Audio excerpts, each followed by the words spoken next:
Before we start today's show, I just want to let everybody know that we did notice about halfway through the show that Lowell was having microphone issues. It was an issue that we couldn't hear through our headphones, but we noticed when we were checking the computers. So please bear with us. We've got some less than perfect audio for you today, but hopefully just as strong content as always. So without further ado, let us begin. The following contains strong language, violence, and nudity. It is intended only for mature audiences. Viewer discretion advised. The following presentation is brought to you by the Realm Network. This week on the Marc and Lowell Show. Marc, you took me to, remember when we went to Vegas? Oh yeah, I took him to Vegas. Yeah, for the conference, the fantasy football conference. That's right. To help run the booth for you. And on the first morning, we're just hanging out and we were like, let's go play a quick hand of blackjack. And I lost like $230 in like 6 minutes flat. Yeah. I was like ghost white. I had no more money in the bank account. I was sick to my stomach. I think at one point Jonah came back to me when I was at the table selling stuff, and he says, because I think we paid you guys. You did. And he was like, "Can I get an advance? I need an advance. I gotta go. Come on, man. I gotta go try to win my money back, please." Still lost. Oh, Lost it all. you gave him the advance and he lost that too? Yep. All of it. Oh, man. Hello, boys. Marc, I just pooped and it smells fabulous. Lowell. Welcome to my latest experiment. This is a big one. It's the Marc and Lowell Show, It was a show just for me and you, much like this podcast. where two guys bring you stories and opinions Our listeners will not laugh. But if we laugh, then people will laugh. built on 30 years of friendship. You were singing operatically. Yeah, while you were taking the camera. And I was zooming in. zooming in on my crotch. Yes. Along with a regular cast of pals to help them remember it all. Camp is the best. Get your shit together. All right, so back to your swamp ass. Say ho. Now, here's Marc and Lowell. Hello and welcome everybody to the Marc and Lowell Show. I am your host, Marc Ronick, and here with me, as always, my co-host, Lowell Melser. Hello, Lowell. What's going on? Hey, how are you? How's your coronavirus? Much better. Yeah, it was a rough week, so to speak. Getting back on my feet. Yeah, we will have to dive into that and explain to everybody why we haven't been around. First, let's welcome in, no Lisa Runyon today, but we do have our good friend, Jonah Berger. Hello, Jonah. The consolation prize, we have scrounged up Jonah Berger to fill the shoes of Lisa Runyon. Yeah. What's up, brothers? And on a shitty phone connection to boot. So let's focus on the positives, maybe. A little on the positives. It's going to be hard not to focus on you talking on that shitty phone connection. Not distracting at all. Well, I think we'll be just fine. He's going out of his way. He's joining us from San Diego. Lowell, you'll appreciate where he is. Mhm. Why don't you fill him in, Joe? Oh, I am at the American Camp Association National Conference. Oh. So there are 1,500 camp directors spending 3 days together. Nice. So it's basically like 1,500 of Jonah's dad walking around. Yeah, I like that. Yo! Which breakout session are you going to, champ? Jonah, should I play him what you sent me? Sure. All right, so this is one of the activities I guess they were doing. I was in a breakout. This was the breakout session I just came from that literally is called Making Campfires Meaningful. Okay. Keep moving to take the blues away. Arm one leg, head chin up, sit down, keep moving. One finger, one thumb, one arm, one leg. On their head, stand up, sit down, keep moving. Now, what is this, Jonah? What is this exactly? It was a guy from Canada, a camp north of Toronto, leading us in campfire songs, like teaching us how to do inclusive campfire songs. That was a campfire song? Well, I mean, it's, campfire song is a very broad term, but it's that guy's camp song. But it's also like he was doing Hermie the Wormy, and like everyone knows that song, but every camp does that song different. So it's fun to see how other people do it. Hermie the Wormy. Have you ever heard of Hermie the Wormy? Oh. Yeah. Well, I think we've been interrupted by Lowell's beautiful daughter, Sloan. Hello? All right, son, we gotta. Yes. We have to go to bed, baby. And that will do it for D. After she knows Hermie the Wormy. Oh, yeah. All right, you gotta go up. Go to mama. Bye. Go, all right, Bye. Say bye and love you. Bye, love you. Love you. Okay. All right, so As you were saying. I got to ask, seeing your daughter just made me itch to share something with Jonah. Mm-hmm. Because I Okay. did also see your son back there. Mm-hmm. Actually, this was right before Lowell got sick. His wife sent me a video of Reed. Oh, yeah. And this video, I look at it, you get you see the picture, you see a still image, and I'm staring at it, and it's Reed real close looking at the phone. He's clearly holding it, and he's looking in it. So I hit play, and Jonah, this is what he says. Guys, you're right. Shut the fuck up, you asshole. What? Shut the fuck up, you asshole. Is that Reed? Yeah. That is Reed. Oh, and the beatings will come tonight. So I was like, what the hell is this? And apparently he had taken her phone at some point and I guess snuck away and said that. But Lowell, I need more context here. What happened? Yeah, so that day he was playing with a friend came over. Mm-hmm. They were playing together, and this kid promised that he was going to leave his toy with Reed, Okay. and he didn't. So Reed was mad about that. So instead of yelling at the kid, he said, he just yelled into the phone because he was mad that the kid didn't leave the toy with him. Shut the fuck up, you asshole. Yeah. Had you ever heard him say something like that? No, I mean, he's made it clear that he does know all of the curse words and that sort of thing. Right. So was he in trouble? Like, how did you handle it? Yeah, we talked about it. And he knows not to say that at school or, any of that kind of stuff. So, Or even at home, yeah. Right. Well, we tell him you have to know your audience. Know your audience. Now, if it's Uncle Markle, tell him to fuck himself. Right. Right. But if it's your teacher, not so much. Right. Watch it with your teacher. Yeah, watch it, champ. Exactly. So yeah, so that's what happened, and Wow. he did not get in trouble. Wow. He did not get in trouble. I guess that's just the free pass. Yeah, I mean he knows what he did was wrong, and not to say those kind of words. So Shut the fuck up, you asshole. oh my God. And maybe don't do it on the phone. Don't record it. Yeah, maybe don't record the evidence next time. Yeah. Well, kids, maybe don't leave a garbage can full of beer cans in your parents' trunk. That's true. That's probably a good idea. Yeah, Good idea. 16-year-old Jonah. Yeah. All right, so obviously we have missed a couple of weeks, and it's because, and I kid, of course, when I said, how's your coronavirus? Lowell did not have the coronavirus, but you were out for quite a while. We were supposed to record 2 Thursdays ago, and that was the day it hit you. Right. Yeah, it hit me Wednesday night, actually. Ah, okay. Yeah. Okay. And I was even supposed to go do that podcast in Baltimore there. Baltimore, And, yeah. Yeah, Paco's Got Balls with Wendy. I figured since you never followed up with me on that, you didn't go. Yeah, so I was invited as well, but Lowell had to bail on this podcast because he got very sick. They told me I could still come. They were going to have Mickey there, the comedian, and also the guy who used to host the 98 Rock morning show.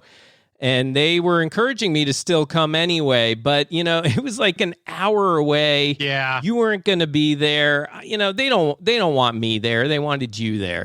So well, it's like the Marc and Lowell show. Yeah, but it was really Lowell from WBAL TV that they wanted. I think Marc from Greater Rockville area. Yeah, they really wanted him. Marc, but I was looking forward to that. I know. I was looking for actually. To be honest, I was not looking forward to it because it's like a Friday. My life has totally changed. Like the thought of going out like on a Friday night now, just like Hell no. it's not in my like thought process at all. Yeah. I don't have the mental bandwidth to process all of that. I barely have the mental bandwidth to go out on Saturday night, much less Friday night, man. The Saturday I can do because it's like, you know, you have all day and you're home or whatever. Right. But like coming home from work. Yeah. And then straight to that. On Friday and then straight to like that. I was not looking forward to that. Yeah. And what they don't know. Sure when I got there, I would have had a great time and all that. And it would have been fun. Right. And what they don't know, though, is that it's like a struggle to get you to do this show and you do it in your own house. Right. And like I'm going to drive all the way out to Baltimore County to do that show. Yeah. And the thought of having to do it, I was like, I am not in the mood to do this. So what were your symptoms? You said you started to feel it, and then you tweeted out that picture of you with the mask on in the doctor's office. So Wednesday, I woke up with like a weird kind of cough, like a little bit of a congested cough, but I felt fine. I just was like, oh, I have a little bit of a cough. And then throughout the morning, I was feeling a little tired. I started feeling a little tired, but like not, you know. Sure. By the late afternoon, my legs started feeling a little achy. Yeah.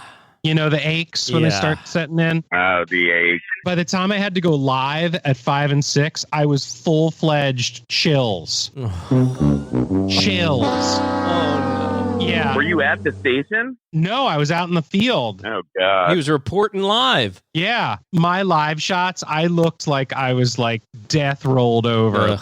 Barely could talk. So, as would have it, the photographer I worked with that day got the same symptoms that I did. We both were sick. At the same time? At the same time. We both got it that day. As it turns out, 14 people in my office got it. Wow. Within the span that I was out, at any given time, there were more than 10 people out. Good Lord. Yeah. Wow. So somebody brought it into the office and got us all sick. Yeah, well, I think that's also going around everywhere right now. I know, like everyone's getting it. And I've heard people are getting it twice. Oh, no.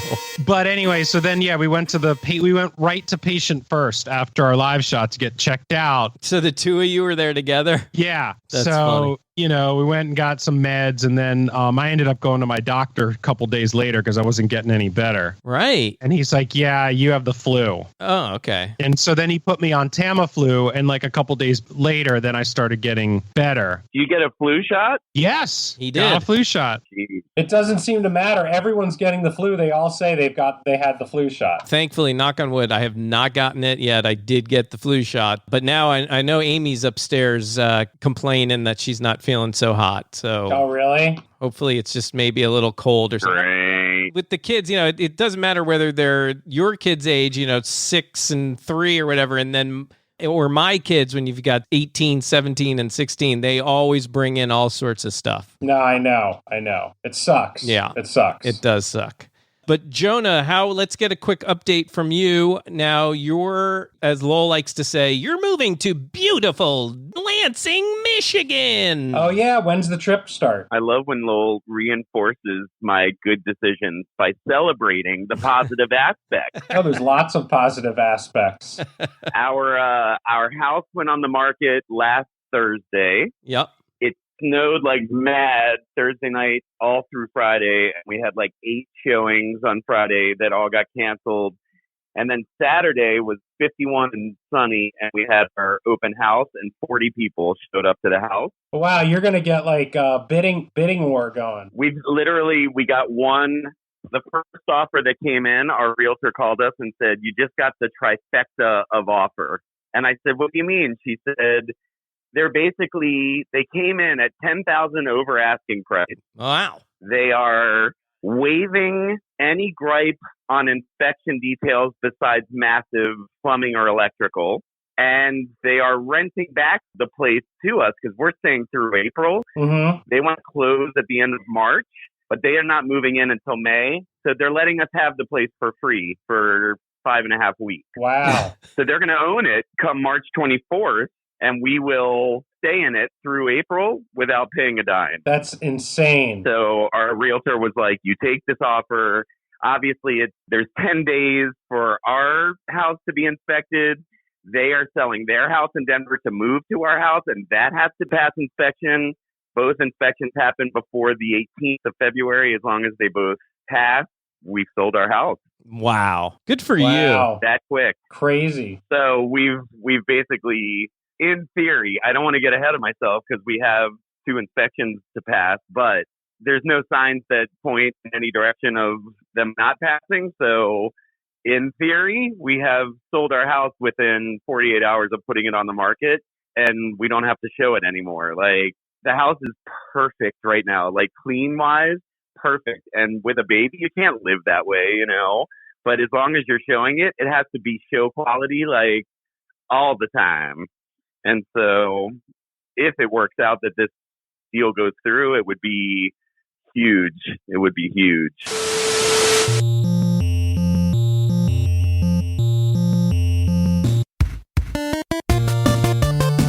We are currently experiencing technical difficulties. Please stand by.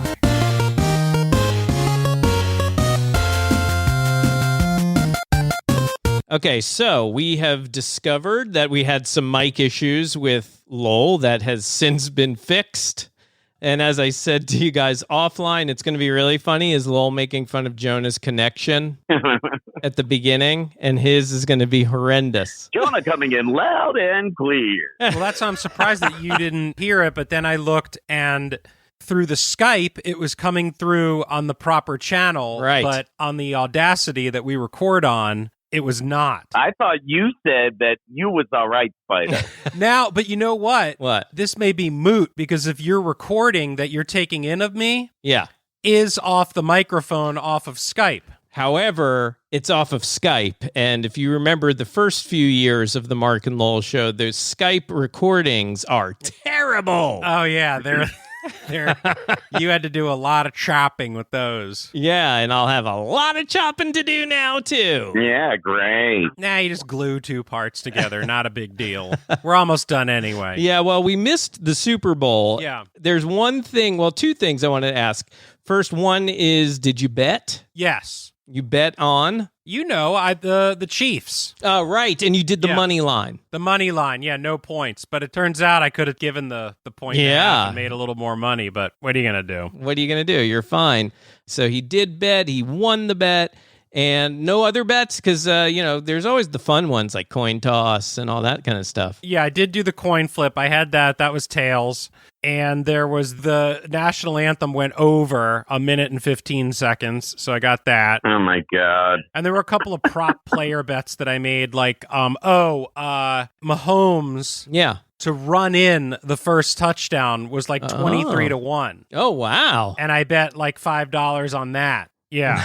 Nice. Wow, So, that's nice. Yeah, there were a bunch of these little prop bets that you could make. I almost bet because, it was tempting and I didn't really care who won. I just wanted a good game, but I figured, well, maybe I'll bet with Lowell and then I'll have a little more interest in the game. But when it comes down to it, I just don't like to bet. Nope, me neither. Yeah, you were like, can I bet through you? I'm like, yeah, sure. And then, like, you never... Yeah, and then I texted you, like, right before the game. I'm like, yeah, I'm not going to do it. Yeah. I chicken out. It's because it's almost too much for me. I want to have a little bit in the game, but even if I can't bet $10. That's not worth it, right? You can bet $1. Well, I know, but then who cares? Why bother at that point, Yeah, I mean, you could do 10. But still, like, if I do it, I want to do it right. Oh, remember when we went to Atlantic City with Jonah? I think it was at my 21st birthday, maybe? We've gone a couple times. But remember the time that Jonah discovered, well, not discovered, but really his first time as an adult playing black? No, not roulette. blackjack. No, it was roulette.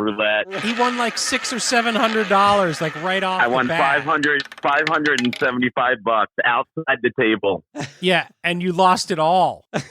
I lost it all, of course, but I won, let's stay focused, $575 on black or red, odd or even, baby. That's all he did. He never played the numbers. And he kept hitting. Parlay. What you kept doing, like doubling your bets and kept hitting or whatever, right? Yeah, parlay, baby. That was awesome. I remember. Yeah, I definitely do remember that. Yeah, Marc, you took me to, remember when we went to Vegas for Sonic? Oh, yeah, I took him to Vegas. Yeah, for the conference, the fantasy football conference. That's right. And Pappy and I came. Yep. to help run the booth for you. And on the first morning, we're just hanging out, and we were like, let's go play a quick hand of blackjack. And I lost like $230 in like 6 minutes flat. Yeah. I was like ghost white. I had no more money in the bank account. I was sick to my stomach. I think at one point Jonah came back to me when I was at the table selling stuff, and he says, because I think we paid you guys. You did. And he was like, can I get an advance? I need an advance. I gotta go. Come on, man. I gotta go try to win my money back, please. Still lost. Oh. Lost it all. You gave him the advance and he lost that too? Yep. All of it. Oh, man. Yeah. That was a really bad morning. Yeah, that was pretty bad. But Lowell, since we're talking football, though, I have to play it because you sent this to me after the football. This is Frank Caliendo doing the actual Super Bowl, but as John Madden and Pat Summerall. Mahomes back to pass. Nobody open. He scrambles to the sideline. He's out of bounds. He's still in, Pat. So he is. Mahomes inside the 5. Touchdown, Kansas City. No energy. And that's just Patrick Mahomes being Patrick Mahomes right there, making muscles. And there's the Kansas City Wolf. I don't know what a wolf has to do with the Chiefs, but I mean, look at what he does here. I mean, there's nobody open. Titans think he's just going to run out of bounds. But he doesn't run out of bounds. He stays inbound and then makes guys miss, makes guys hit, and then boom, touchdown. And when you get a touchdown, you get to make muscles. There's the wolf again. What the? I mean, he does. That is like the best impression of those two I've ever heard. Yeah, he's incredible. Yeah. He's so incredible. I love that. The video that goes with it's even better. Yeah. Yeah, I know it is. We'll post that too. But yeah. When you sent it to me, you're like, man, those two were the best when they used to call the Redskins games and we would watch as kids. But I was just thinking, do we think that they were the best, or do we just, the Redskins were so good that it was so fun? No, but it was always like, if you got John Madden and Pat Summerall, they were like the A team. Right. That was the good game. And the Redskins were always in the big game. Like they were always a lot of times like the 4:00 game against like the Giants or Dallas, something like that, or Philadelphia. It would be like a huge game, and Summerall and Madden calling the game just made it that much bigger. Right. I mean, there are some teams like that now, some broadcast teams kind of, but I don't feel like it's the same appeal as it used to be. No, it's not, because those guys, if you got the Summerall Madden game, that was the big game of the day. That was. Ladies and gentlemen, here's what Marc and Lowell are into this week. We're going to do a shorter show tonight, everybody, because I've got a lot of work to do with editing this thing together to make it sound somewhat presentable for you. What a night. What a shit show. Yeah. The Marc and Lowell shit show. This is taking us back to the marshmallow vodka days. Well, I will tell you guys, I'm just going to jump into it. So I have a new schedule. Mm-hmm. I've lately been really doing some soul searching for myself. I've been trying to really just kind of trying to figure out what's my purpose with my career. What am I supposed to be doing with my life? Maybe it's because I'm in my mid 40s now, and maybe those are things you think about. Mm-hmm. But, like, even when I look at you both, you, Lowell, and you, Jonah, like, Lowell, you have a career that you've built over 20 plus years, and you're a weather guy, you're a news guy, you're a reporter. Jonah, you've always been running camps, being a director, working with people and children with special needs. And those are the things that you guys have been doing. And for the most part, I think those are things that you guys both feel like you should be doing. Definitely. Mm-hmm. For me, I have bounced around a lot. Like, a lot of our listeners don't even know I used to be in the promotional products business back with our old friend Seth, who joins us. You had your own business. Had my own business, and Seth has continued that business. Then I worked for a company called Custom Ink, which I'm sure many of our listeners have probably heard of. They're one of the biggest promotional products companies. Well, and I always tell you, if you had stuck with them, you'd be quite wealthy now because that's when true. you were working there, they were not custom ink. They were like a startup. They were basically, I think I was their 30th employee or something like that. Yeah, you were ground floor for sure. Yeah, and I helped build that whole, well, at least the part I worked on. Stock option. I got rid of everything when I left, So the other day, actually, our kids, we were sitting around and I think there was like a custom ink commercial or one of the kids had a shirt from Custom Ink, and Amy said, Mark used to work there. And they're like, what? Yeah, he worked there in the beginning. We told them exactly what you just said. Yeah. And then they looked at me like, wow, you would have been pretty loaded right now, huh? I'm like, yeah, yes. Thanks, Mark. Yeah, I sure would have. Thanks for bringing the bacon back. Thanks. Yeah, it is what it is. Look, but the point was I wasn't happy. True. Right? It wasn't really fulfilling me. It wasn't really my purpose. I didn't know that just wasn't it. Right. So I've been on this big soul search, and I know that I love podcasting. I know not just being on the mic, but also doing the production and helping other people do their podcasts. And I've actually got some clients that I work with that I'm sure people don't even know about because I don't really talk about it. But there's something there that I feel like could be, but I'm doing a lot of reading. I'm reading books. I'm listening to books. I'm listening to these podcasts. I'm doing all sorts of stuff to try to figure it out and try to better improve myself. I came across an interview with a guy named Robin Sharma, and he's a guy that does this kind of work with all the big athletes, the big superstars, big business people, billionaires, you name it, celebrities. He's worked with them on, elevating their game, elevating their life. He wrote this book that I ended up getting and reading called The 5 a.m. Club. Okay. Oh, you were telling me about this. I told you about this a few weeks ago, Jonah, offline. He basically swears that if you get up at 5 in the morning before anybody else is really up and you follow this routine, 20 minutes of exercise followed by 20 minutes of reflection and then 20 minutes of growth where you spend time doing things to help yourself grow, whether it's online courses, more podcasts, reading, whatever that may be. And then the reflection stuff is things like meditation and thinking about things you're grateful for and journaling. And obviously exercise, self-explanatory. And he swears, and he explains in great detail why, but he swears that you do those things 20, 20, and 20 every single day, and you get up at 5 in the morning, you get it started, that you will see significant changes. You will get to wherever you want to be. 7 days a week, you got to wake up at 5 a.m.? So I decided to read it, and basically what he's saying is you got to do it for 66 days straight, because when you do... Oh my God. There is scientific research out there that says it takes about 66 days to install a new habit, and once you do, it becomes automatic. So his thing is do it every day, 7 days a week. Get up, not really at 5, 4:45, because you got to get started. Sweet Jesus. You got to get started at 5 a.m. Eat 2 slices of rye bread and only butter the left side. Yeah, I couldn't do this. Not in my shape with 2 kids and all that. Right. I could maybe do the 6 a.m. club, but I couldn't do the 5 a.m. club. Yeah. Yeah, I'm like the 9:30 club. Yeah. Well, he does say do ultimately what works for you. He does say that. But the whole point of the book is it really will be the most effective at 5 a.m. So I'm on day 2. Oh. Day 2? And man, I am miserable. Yeah.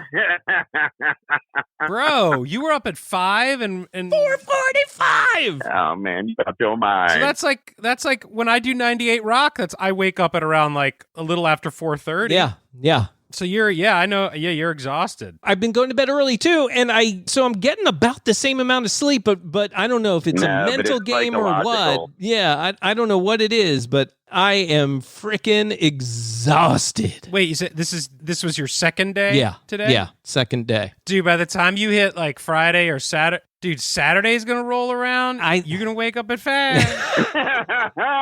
I don't think so. I think I've told myself even before I started that I'd probably give myself at least one of the weekend days off.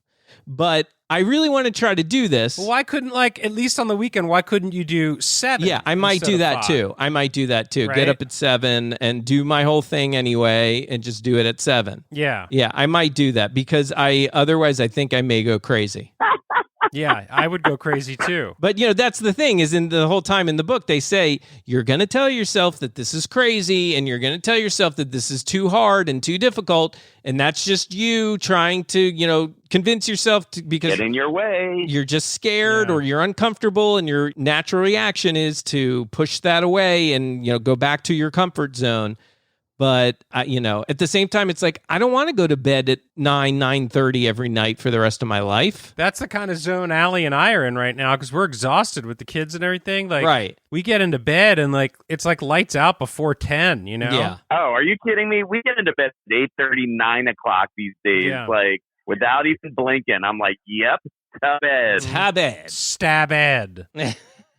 So I will keep you guys posted on that whole thing and see how I'm going. But tonight I got home and I was like bitching and moaning to Amy about it. Oh, I don't blame you at all. Yeah, because Allie. Well, it's funny when I when I work the early mornings for TV. So that's like I got to wake up at a little after like 3 o'clock. Mm-hmm. Jonah, that's sad and quivering. Oh, quivering. 3:15, 3:30 in the morning, waking up that early is just. It's awful. Yeah. But then after, cups of coffee and you get to work and you're like fine. Sure. Yeah. But throughout the day, I have this thing where I tell Allie I'm like out of sorts because my body is like, what the fuck is going on, man? Right. So it's like. Yeah. I think you've talked about this before. Yeah, and it just stinks because I haven't gone to the bathroom. If we're being real, if we're being real, yeah. Because like when you wake up that early, like your whole system's all off. Yeah. Well, yours is, I guess. Yeah. So I tell Allie that I'm out of sorts. Yeah. And she goes, I don't want to hear it, you when you're out of sorts. How did Allie do with you being sick for so long and out of commission? With the 2 kids. Well, it actually was kind of nice because... nice for you, I bet. Yeah. Well, she works from home. Yeah. So it was like, even though I was sick, she liked me being around because it was like having company. Right. Yeah. I set up in the far end of the couch there during the day and just wedged myself in there. Right. And then at night, I was in the guest bedroom. Oh, yeah. Because you don't want I was her like to get totally quarantined. Yeah. Like I was like, the kids can't get near me. Allie can't get near me. Kids can't get near me. So everybody just leave me alone. Yeah. Responsibility can't get near me. I'm going to... Request can't get near me. No, I did try to help where I could. Like I tried to wrangle when I could, and I tried to do my best, but Allie definitely got the kids. But as I got better, I started like doing the nighttime routine with her. Yeah. I was texting a little with her when you were sick. Yeah. Yeah. At one point I said, well, I'm sure that Lowell let you stay on the couch the whole time when you were sick a few weeks ago, right, Allie? And she goes, oh, I gave Lowell a piece of my mind the other day about all this couch laying that he's been doing. Oh, please. God, you can't even, that's the problem with kids. You can't even lay on the couch when you're sick. I know. Like, come on. There's like no downtime. Like kids are in the picture. You gotta fucking get up. Even when you're sick, kids just should know to take care of themselves when you're sick. Yep. That's it. Well, that's when you call like if you got them, you call a grandparent or something. Yeah, that's now true.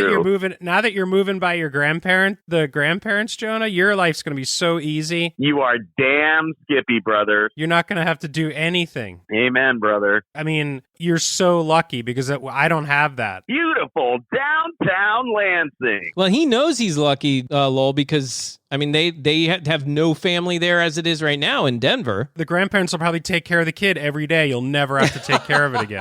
Yeah, every day, all day. They'll just raise her, and when she's 18, so they'll give her back. Right. Yeah, just bring her Pretty by much. to say hi once in a while. Yeah. Check in. I feel like around here, that's how it is. I feel like there's like a number of different families that I know where it's just basically like they go out every weekend. Right. They're always going on trips. They're doing all this stuff. And like the grandparents just watch the kids like the whole time. And I'm like, What the fuck, dude?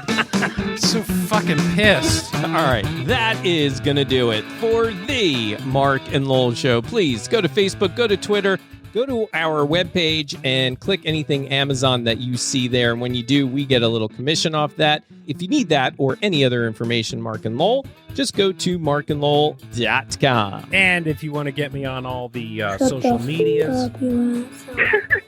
And a special thanks to Jonah Berger. Hey, if you want to get me on www.permanentmemberofthe1115club.com. And a big shout out to Buzz Burbank, RJ Diaz, Aaron Lamb, and everybody else who helps us with this show. For Lowell Melser, I'm Marc Ronick. We will see you next time on the Marc and Lowell Show. Bye-bye.